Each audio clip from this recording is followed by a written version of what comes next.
بندہ صاحب نصاب ہے، اس پر قربانی واجب ہے، لیکن وہ اپنی قربانی کی بجائے اپنے والدین کے لیے قربانی کرتا ہے یا نبی اکرم صلی اللہ علیہ وسلم کے لیے یا کسی اور ولی بزرگ کے لیے،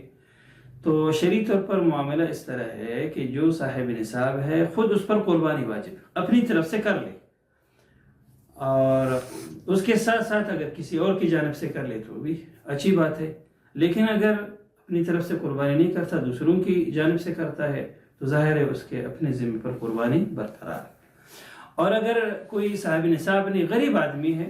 تو اس کی مرضی ہے قربانی کرے یا نہ کرے، اسی اجازت ہے، اور اگر کر لے تو ثواب مل جائے گا، اپنی طرف سے کر لے، اپنے والدین کی طرف سے کر لے، نبی اکرم صلی اللہ علیہ وسلم کے لیے کر لے، یا کسی ولی بزرگ کے لیے کرے، یا حضرت صحابہ کرام رضی اللہ تعالیٰ عنہم کی جانب سے کر لے، جائز ہے، کوئی حرج نہیں ہے، اور اسے ثواب مل جائے گا۔